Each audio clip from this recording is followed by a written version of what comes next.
Tag TV brings you daily news bulletin from India. Breaking news and views from India. You're watching South Asia Newsline, and here are the top stories we're tracking for you on Thursday, the 20th of July. PM Modi condemns Manipur video horror, promises tough action. Former Pak PM Imran Khan to face charges of exposing official secrets. And Sri Lankan Parliament passes anti-corruption bill without vote.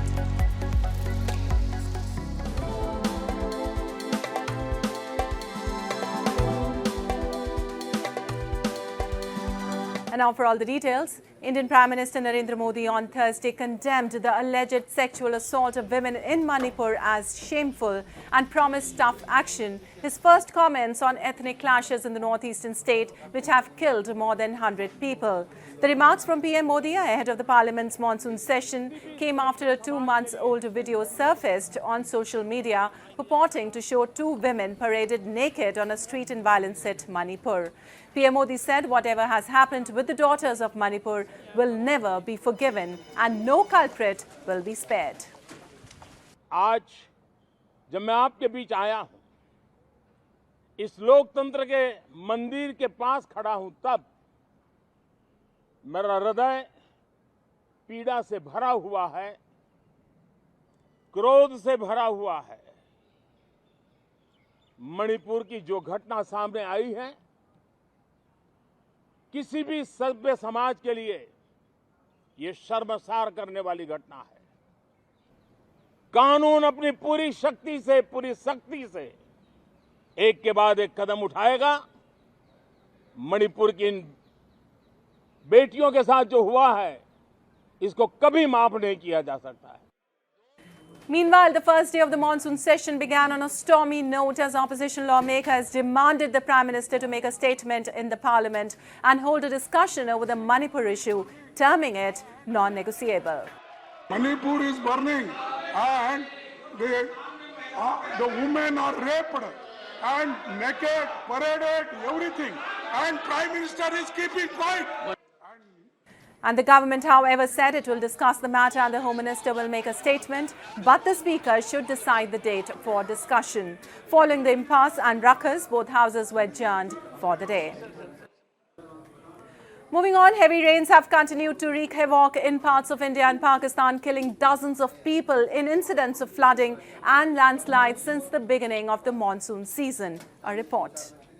Rescue workers in India battled difficult terrain and bad weather on Thursday as they searched for survivors of a landslide that killed at least 10 people in the remote hamlet of Irshalwadi in Raigad district of Maharashtra. The land gave way in the middle of the night after incessant rain soaked the slopes. The death toll was likely to rise as more people were feared trapped under the debris, officials said.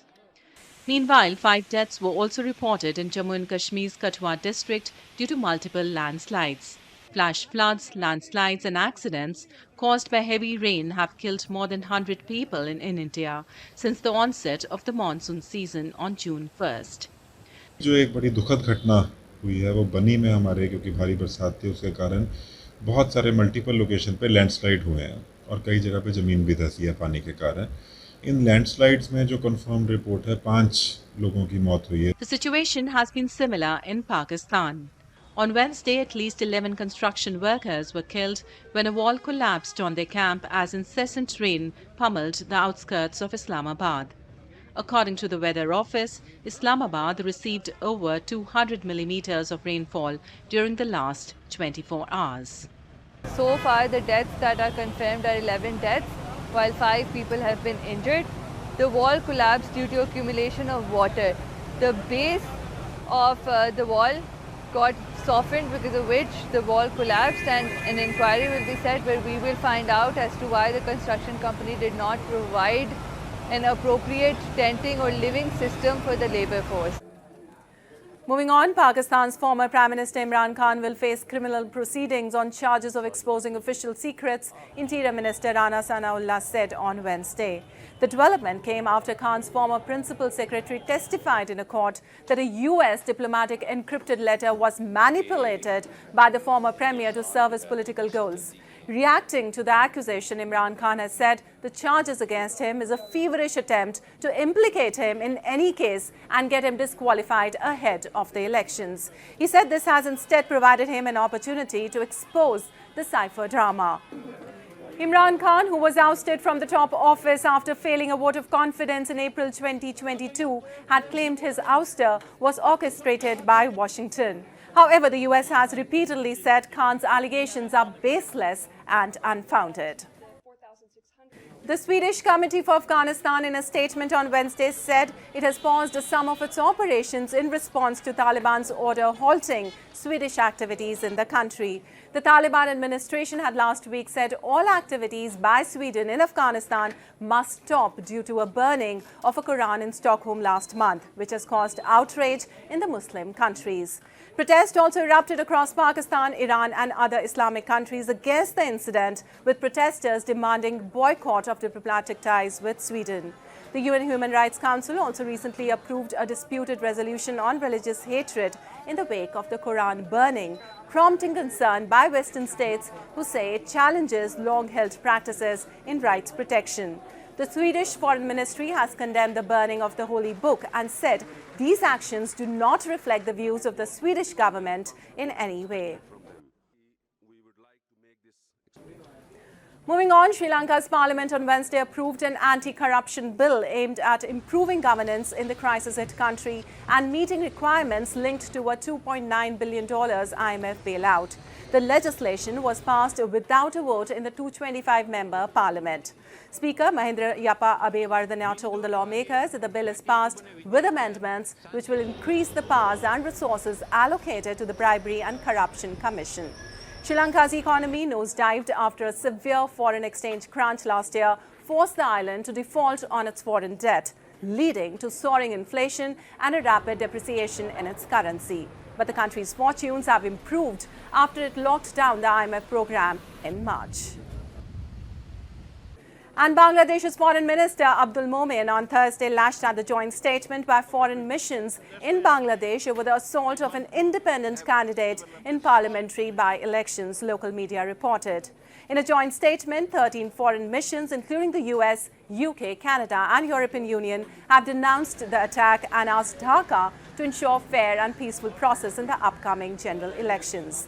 The statement is not acceptable, UNB news agency quoted Momen as saying.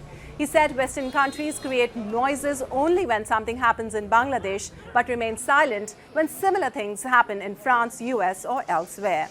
Calling it hypocrisy, he questioned the foreign missions, including the UN, that's why there is no comment on investigation when Bangladeshi citizens are killed abroad. Moving on, a building in India's Surat city has surpassed the Pentagon to become the largest office in the world, officials said on Wednesday.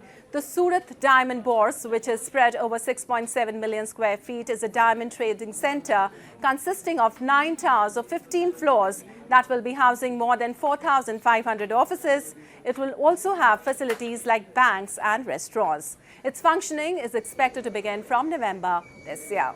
Cut and polish होते हैं तो supply chain management के हिसाब से trading unit यहाँ पे होना world international diamond market के अंदर ये बहुत बड़ा ट्रेडिंग सेंटर बनेगा और इससे क्या होगा सप्लाई चेन मैनेजमेंट एक स्ट्रांग सप्लाई चेन मैनेजमेंट यहाँ से होती है कि एक ही कैंपस एक ही सिटी के अंदर जहाँ पे कट पॉलिश भी हो रहा है यहाँ पे ट्रेडिंग भी हो रहा है. Well, Surat is the world's largest diamond polishing hub and nearly 90% of the global diamonds are polished here.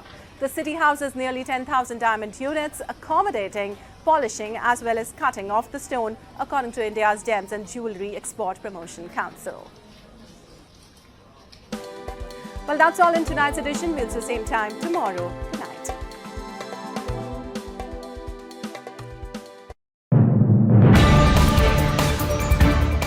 Tag TV brings you daily news bulletin from India.